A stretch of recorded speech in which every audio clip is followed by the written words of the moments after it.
10 अप्रैल 2025 को वैश्विक व्यापार के मैदान में एक नया अध्याय शुरू हुआ। अमेरिकी राष्ट्रपति डोनाल्ड ट्रंप ने चीन को छोड़कर शेष दुनिया पर बढ़े हुए टैरिफ को 90 दिनों के लिए टाल दिया, लेकिन चीन के खिलाफ टैरिफ को 125% तक बढ़ा दिया।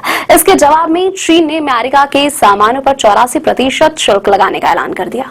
यह टैरिफ संग्राम सिर्फ दो महाशक्तियों की आपसी लड़ाई नहीं है, बल्कि इसका असर वैश्विक व्यापार, रोजगार और लोगों की जिंदगी पर पड़ रहा है। दूसरी ओर चीन ने इसे टैरिफ का दुरुपयोग करार देते हुए भारत जैसे देशों से समर्थन की अपील की।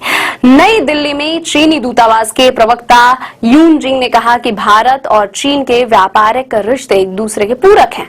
अमेरिका की नीतियां ग्लोबल साउथ के विकास को नुकसान पहुंचा रही हैं और हमें मिलकर इसका मुकाबला करना चाहिए। यह बयान दर्शाता है कि चीन इस संग्राम में नए सहयोगी की तलाश कर रहा है। डोनाल्ड ट्रंप ने अमेरिका को फिर से महान बनाने के लिए टैरिफ को अपनी प्रमुख रणनीति बनाया। उनका दावा था कि विदेशी आयात पर भारी शुल्क से अमेरिकी उद्योग मजबूत होंगे और व्यापार घाटा घटेगा। लेकिन 2 अप्रैल 2025 को शुरू हुए इस व्यापारिक युद्ध ने जल्द ही अमेरिका की अर्थव्यवस्था को हिलाकर रख दिया। शेयर बाजार में भारी गिरावट आई। ट्रंप के अपने समर्थकों को भी अरबों डॉलर का नुकसान उठाना पड़ा। रॉयटर्स की रिपोर्ट के मुताबिक इस अस्थिरता ने ट्रंप को मजबूर किया कि वे 9 अप्रैल को 90 दिनों के लिए वैश्विक टैरिफ युद्ध में एक तरफा ठहराव की घोषणा करें। हालांकि चीन के खिलाफ टैरिफ को 104% से बढ़ाकर 125% कर दिया गया, जो तुरंत लागू हो गया। दूसरी ओर चीन ने पहले के 34% शुल्क को बढ़ाकर 84% कर दिया, जो 11 अप्रैल 2025 से प्रभावी होगा।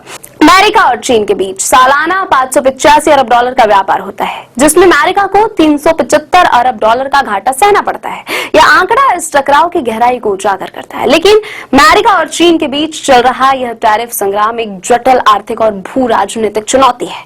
90 दिनों का ठहराव एक सांसद हो सकता है, लेकिन अगर बातचीत नाकाम रही तो वैश्विक अर्थव्यवस्था पर गहरा संकट आ सकता है।